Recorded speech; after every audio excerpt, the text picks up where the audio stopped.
নমস্কার সুপ্রিয় বন্ধুরা, দেখছেন এই মুহূর্তের আবহাওয়ার গুরুত্বপূর্ণ খবর। আজ 9 মে শনিবার চলে আসলাম গুরুত্বপূর্ণ আবহাওয়ার খবর নিয়ে। সুপ্রিয় বন্ধুরা, তৈরি হচ্ছে ঘূর্ণিঝড়। দুটি ঘূর্ণিঝড় আসার সম্ভাবনা রয়েছে। দুটি ঘূর্ণিঝড় আক্রমণ করতে পারে ভারতবর্ষের উপকূলবর্তী এলাকাগুলোতে। তো বন্ধুরা, আমরা জানবো কোন কোন উপকূলে ঘূর্ণিঝড় আছড়াতে পারে। পশ্চিমবঙ্গের কোথায় আছড়ে পড়বে ঘূর্ণিঝড় অর্ণব, এবং ঘূর্ণিঝড় অর্ণবের প্রভাবে কোন কোন জেলাতে ভারী থেকে অতি ভারী বৃষ্টির সম্ভাবনা থাকবে। আজকে কোথায় কালবৈশাখী ঝড়ের সম্ভাবনা থাকবে, আজকে কোথায় ভারী থেকে অতি ভারী বৃষ্টির সম্ভাবনা থাকবে, সবকিছুই থাকবে এই প্রতিবেদনে। অবশ্যই ভিডিওটাকে ধৈর্য সহকারে সম্পূর্ণ দেখবেন, অবশ্যই চ্যানেলটিকে সাবস্ক্রাইব করে রাখবেন। প্রথমেই তুলে ধরছি আজকের এই মুহূর্তের উপকূল চিত্র, যে উপকূলবর্তী এলাকায় কি রয়েছে এবং আমাদের পশ্চিমবঙ্গের কোন কোন এলাকাতে বৃষ্টি হচ্ছে, ভারতবর্ষের কোথায় কোথায় ভারী বৃষ্টি হচ্ছে, সেটা আমরা এই উপকূল চিত্রে রয়েছে সেখান থেকে আমরা দেখতে পারবো। প্রথমে আমরা লক্ষ্য করব এই মুহূর্তে যে উপগ্রহ চিত্র সেটা কি রয়েছে। বঙ্গোপসাগরে তৈরি হয়েছে একটি নিম্নচাপ। এই নিম্নচাপের প্রভাবে এই যে আরব সাগরে একটি তৈরি হচ্ছে সাইক্লোন। এই সাইক্লোনটার গতিবেগ ঘন্টায় সর্বোচ্চ 200 কিলোমিটার হয়ে যেতে পারে, এবং আমাদের বঙ্গোপসাগরে একটি নিম্নচাপ তৈরি হচ্ছে। এই বঙ্গোপসাগরে যখন নিম্নচাপ তৈরি হয় তখন বৃষ্টির পরিমাণ কমে আসে আমাদের পশ্চিমবঙ্গের জেলাগুলোতে। তো দেখতে পাচ্ছেন বে অফ বেঙ্গল, এটা হচ্ছে আমাদের বে অফ বেঙ্গল। এই বে অফ বেঙ্গলে কিন্তু ভারী থেকে অতি ভারী বৃষ্টির সম্ভাবনা লক্ষ্য করতে পারছি। এখানে একটা ভালো মেঘ আমরা লক্ষ্য করতে পারছি। এই অঞ্চলটা আস্তে আস্তে কিন্তু মেঘপুঞ্জ সংগঠিত করে পশ্চিমবঙ্গ দিকে অগ্রসর হওয়ার সম্ভাবনা রয়েছে। তো এই মুহূর্তে আমাদের পশ্চিমবঙ্গ মোটামুটি সমস্তটাই পরিষ্কার, কোথাও কোথাও হালকা ছিটেফোঁটা মেঘ লক্ষ্য করতে পারছি। তো বিকালের মধ্যেই কিন্তু আবহাওয়ার পরিবর্তন হতে পারে, মানে বিকালের মধ্যে আবহাওয়ার পরিবর্তন হওয়ার সম্ভাবনা অনেকটাই বেশি রয়েছে। কারণ পশ্চিমী ঝঞ্ঝা নিচের দিকে নামবে, তো ধানবাদ থেকে শুরু করে পুরুলিয়া, বাঁকুড়া, বীরভূম, বোলপুর এবং খড়গপুর, তারপরে আসানসোল, সিউড়ি এবং রামপুরহাট, এই যে অঞ্চলগুলো, পুরুলিয়া যে অঞ্চলগুলো, এই অঞ্চল থেকে আস্তে আস্তে বৃষ্টিটা নেমে আসবে। পশ্চিম বর্ধমান, পূর্ব বর্ধমান, 2 মেদিনীপুর, 2 চব্বিশ পরগনা, হাওড়া, হুগলি সমস্ত অঞ্চলে আজকে কালবৈশাখী বৃষ্টি বা ঝড়ের সম্ভাবনা রয়েছে। কালবৈশাখী বৃষ্টি কেন বললাম বন্ধুরা, দেখুন, যখনই এই বৃষ্টির মাধ্যমে 30 থেকে 40 কিলোমিটার হাওয়া বা দমকা হাওয়া, সেটাকে কালবৈশাখী বলে। তো এটা আমরা জানি। মোটামুটি আজকে কোথায় কোথায় বৃষ্টিপাত হবে সেটা আপনাদেরকে আমি বুঝিয়ে বলছি। অবশ্যই কিন্তু সঙ্গে থাকবেন এবং চ্যানেলটিকে সাবস্ক্রাইব করে রাখবেন। তো প্রথমেই আমি আপনাদেরকে জানিয়ে দিই, শনিবার দুপুর 2টো থেকেই ঝড় বৃষ্টির সম্ভাবনা রয়েছে উত্তর এবং দক্ষিণবঙ্গে। উত্তরবঙ্গে শুরু করি। উত্তরবঙ্গে দার্জিলিং, শিলিগুড়ি, ধূপগুড়ি, আলিপুরদুয়ার এবং পানাগড়, 2 দিনাজপুর, কিষানগঞ্জ এবং ঝাড়খণ্ডের কিছু এলাকা, তারপর দেওঘর, ধানবাদ, রাঁচি, জামশেদপুর, খড়গপুর, কোলাঘাট, বোলপুর, তারপরে হচ্ছে দুর্গাপুর, তারপরে হচ্ছে বর্ধমান, কৃষ্ণনগর, তারপরে হচ্ছে সোর, তারপরে বসিরহাট, কলকাতা, ভাটপাড়া, তমলুক, হলদিয়া, খড়গপুর এবং দীঘা, কন্টাই, মন্দারমণি, সাগর আইল্যান্ড থেকে মৌসুমী আইল্যান্ড এবং বাংলাদেশের যশোর, খুলনা, পিরোজপুর, মাদারীপুর আর মেগুরাতে আছে বা মগুরাতেও আছে।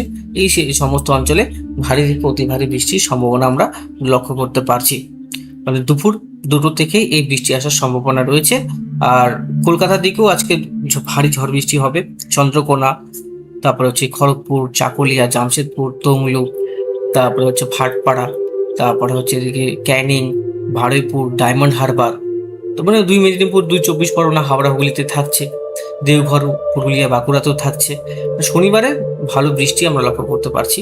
এবার আসছে রবিবার। রবিবারে কোন কোন এলাকাতে বৃষ্টিপাতের সম্ভাবনা রয়েছে এবং কোন কোন এলাকাতে ঝড় বৃষ্টির সম্ভাবনা রয়েছে, মানে ঝড়টা যে থাকে সেটা উইন্ড গাস্টিং সব থেকে বেশি কোথায় রয়েছে সেটা আপনাদেরকে জানিয়ে দিচ্ছি।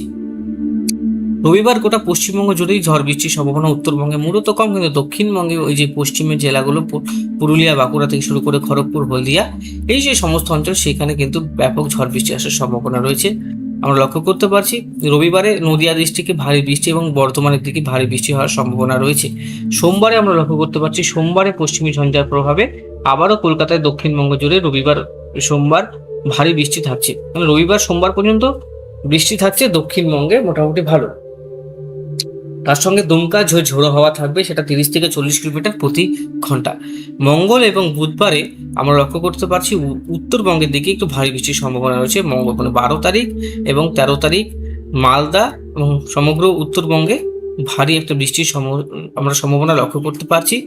একদম উত্তর দিনাজপুর থেকে শুরু করে মালদা পর্যন্ত একটি বৃষ্টি বলয় সৃষ্টি হবে, ব্যাপক ঝড় এবং বৃষ্টি থাকবে 30 থেকে 40 কিলোমিটার, এবং বজ্রপাতও ব্যাপক থাকবে। এবং বুধবার রংপুর মানে উত্তর বাংলাদেশের সমস্ত এলাকা, সিলেট থেকে কমলপুর, শিলচর, তারপর ত্রিপুরাতেও আমরা বৃষ্টি লক্ষ্য করতে পারছি। আসামের জোরহাট, ডিমাপুর, নয়াগাঁও, হজাই লমডিং, তারপরে হচ্ছে জোরহাট, তারপরে হচ্ছে বীরপাতা, গোয়ালপাড়া, বোকো, তারপরে হচ্ছে আপনার কুড়িগ্রাম, এই সমস্ত অঞ্চলে উত্তরের দিকে বৃষ্টিপাতটা থাকবে। তারপরে বৃষ্টিপাত 13 এবং 14 তারিখেও বৃষ্টি বলয় লক্ষ্য করা যাচ্ছে। 13 এবং 14 তারিখে আমরা উত্তরবঙ্গে ভারী বৃষ্টি পাচ্ছি। তারপরে কিছুটা বৃষ্টির গ্যাপ যাবে বন্ধুরা। সিলেটেও বৃষ্টি রয়েছে 15 তারিখে, তারপরে বৃষ্টির একটা গ্যাপ আছে।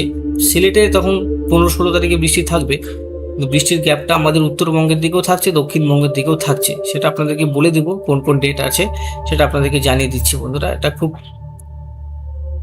মোটামুটি দেখতেই পাচ্ছেন যে বঙ্গোপসাগরে নিম্নচাপের সৃষ্টির কারণে দেখুন এখানে একটা নিম্নচাপ রয়েছে, বা আমরা যদি উইন্ডগাস্টে যাই তাহলে আমরা বুঝতে পারবো যে এখানে যে ঝোড়ো হওয়ার দাপট কতটা রয়েছে। দেখুন 173 কিলোমিটার প্রতি ঘন্টা, 169 কিলোমিটার প্রতি ঘন্টা কিন্তু এই যে ঘূর্ণিঝড় সেটা এগোবে। এখন কোন দিকে ল্যান্ডফল করবে সেটা এখনো পরিষ্কার করে বলতে পারছি না, কারণ ঘূর্ণিঝড় আসছে। এটা সম্ভাব্য যেটা আজকে লক্ষ্য করা যাচ্ছে সেটা হচ্ছে প্রায় মায়ানমারের, পাকিস্তানের কাছাকাছি আমরা লক্ষ্য করতে পারছি ল্যান্ডফল। সরাসরি আমাদের ভারতবর্ষ থেকে পাকিস্তানের দিকে টার্ন করে গেছে, কিন্তু এটা সম্ভাব্য ল্যান্ডফল প্রক্রিয়া, এখনো কিন্তু পরিষ্কার করে বলা যাবে না। এখনো কিন্তু যেহেতু তৈরি হয়নি, আর 29 থেকে 30 তারিখের মধ্যে একটা ভয়ঙ্কর ঘূর্ণিঝড় তৈরি হওয়ার সম্ভাবনা রয়েছে। আমরা এখান থেকে লক্ষ্য করতে পারছি যে এখান থেকে কিন্তু ঘূর্ণিঝড়টি ঘুরবে, তার মধ্যে এখান থেকে ঘুরে পরে ল্যান্ডফল করবে দক্ষিণবঙ্গের উপকূলবর্তী যে জেলাগুলো রয়েছে সেখানে কিন্তু ল্যান্ডফল করার সম্ভাবনা রয়েছে। তো বৃষ্টিপাতের পরিমাণটা একবার দেখলে আমরা বুঝতে পারবো কোন কোন দিন কতটা বৃষ্টি কোথায় কোথায় হতে পারে। দেখুন শনিবারে দেখুন দক্ষিণবঙ্গের কোথায় কোথায় বৃষ্টি হতে পারে সেটা আমি আপনাদেরকে বলে দিই। চন্দ্রকোনা, ঝাড়গ্রাম, খড়গপুর, বেলদা, উলুবেড়িয়া, ডায়মন্ড হারবার, ক্যানিং, ভাটপাড়া, কল্যাণী, হাবড়া, বগনান, শান্তিপুর, কৃষ্ণনগর, মন্তেশ্বর, বর্ধমান, বলশি, লাভপুর, স্যালার, পলাশী, বেলডাঙ্গা, বহরমপুর, রামপুরহাটে একটু ভারী বৃষ্টি। তারপরে হচ্ছে এদিকে আমরা লক্ষ্য করতে পারছি কাঠিহার, পূর্ণিয়া, এই সমস্ত অঞ্চলে বৃষ্টিপাত হবে। 12 তারিখ পর্যন্ত বৃষ্টিপাত দেখুন উত্তরবঙ্গের দিকেও হবে, দক্ষিণবঙ্গের দিকেও হবে। তার সব থেকে ভারী বৃষ্টি হচ্ছে রামপুরহাট, বহরমপুর, স্যালার, কৃষ্ণনগর, মানে বহরমপুর এবং নদিয়া ডিস্ট্রিক্টে ভারী বৃষ্টি হবে 12 তারিখ পর্যন্ত। এবার যদি দেখি 14 তারিখ পর্যন্ত, তাহলে কিন্তু রায়গঞ্জ এবং এদিকে হচ্ছে মালদা, রংপুর, ময়মনসিংহ, সিলেট এবং নদিয়া ডিস্ট্রিক্ট, এই সমস্ত অঞ্চলে বৃষ্টিপাতটা থাকছে ভালোই।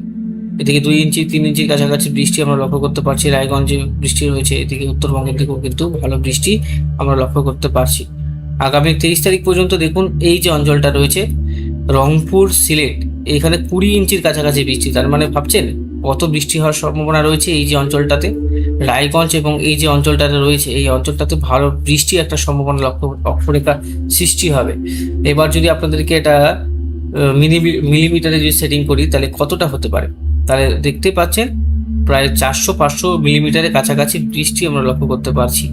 রংপুর, রায়গঞ্জেও প্রায় 100, নয়াগাঁও 200 মিলিমিটার, ডুবরিগড়ে দেখুন প্রায় 231 মিলিমিটার ডুবরিগড়ে ভালো বৃষ্টি রয়েছে। পুরুলিয়া, বাঁকুড়া, বর্ধমান, এখানেও বৃষ্টি রয়েছে। মানে সমস্ত পশ্চিমবঙ্গে কিন্তু বৃষ্টিপাত স্বাভাবিক এই মুহূর্তে আমরা লক্ষ্য করতে পারছি। নিম্নচাপ সৃষ্টি হচ্ছে এই যে এই জায়গাটা থেকে আমাদের মে মাসে প্রায় কিন্তু ঘূর্ণিঝড় আমরা লক্ষ্য করতে পারি। মে মাসেই কিন্তু তৈরি হয়, সব আমফান তৈরি হয়েছিল সেটা মে মাসেই তৈরি হয়েছিল। এইবারও কিন্তু একটি ভয়ঙ্কর ঘূর্ণিঝড়ের ইঙ্গিত আমরা লক্ষ্য করতে পারছি। আর এখানে দেখতে পাচ্ছেন যে ঘূর্ণিঝড় এখান থেকে সোজা পাকিস্তানে আসার সম্ভাবনা রয়েছে। তো এটা ট্র্যাক সবসময় চেঞ্জ হয় বন্ধুরা, কিন্তু আমাদের চিন্তার বিষয় যে এই অঞ্চলটাতে বন্যার সম্ভাবনা, গুয়াহাটি, ডিমাপুর এবং আমাদের উত্তর দিনাজপুরেও কিন্তু একটা ভালো বৃষ্টির সম্ভাবনা লক্ষ্য করতে পারছি। আমাদের নদিয়া ডিস্ট্রিক্ট, আমাদের মুর্শিদাবাদ ডিস্ট্রিক্ট, কলকাতা, সমস্ত অঞ্চলে কিন্তু ভারী বৃষ্টির সম্ভাবনা আমরা লক্ষ্য করতে পারছি। তো বন্ধুরা আশা করি আপনাদেরকে বোঝাতে পারলাম আমাদের পশ্চিমবঙ্গে বৃষ্টি এখন যে বৃষ্টি বলা সেটা বজায় থাকছে, কিন্তু ভারতবর্ষে সব থেকে বেশি বৃষ্টি আমরা লক্ষ্য করতে পারছি। এবং বাংলাদেশের সিলেট আর বাংলাদেশের উত্তরে যে বিভাগ সেখানে কিন্তু আমরা ভারী বৃষ্টি লক্ষ্য করতে পারছি। তাছাড়া কিন্তু সেভাবে বৃষ্টি হচ্ছে না, তামিলনাড়ুর দিকে হচ্ছে, আর এদিকে আমাদের পশ্চিমবঙ্গে এবং আসাম, মেঘালয়, মণিপুর, মিজোরাম, ত্রিপুরা এই যে কয়েকটি জেলা এবং রাজ্য রয়েছে, সেখানে কিন্তু আমাদের ভারী থেকে অতি ভারী বৃষ্টি আমরা লক্ষ্য করতে পারছি। বন্ধুরা, আশা করছি আপনারা বুঝতে পারলেন। না বুঝতে পারলে অবশ্যই আমাদের ভিডিও কমেন্ট বক্সে জানাবেন, আপনাদের জেলার নাম বলবেন, আমি আপনাদেরকে আপডেট বুঝিয়ে বলে দেবো। ধন্যবাদ, ভালো থাকবেন।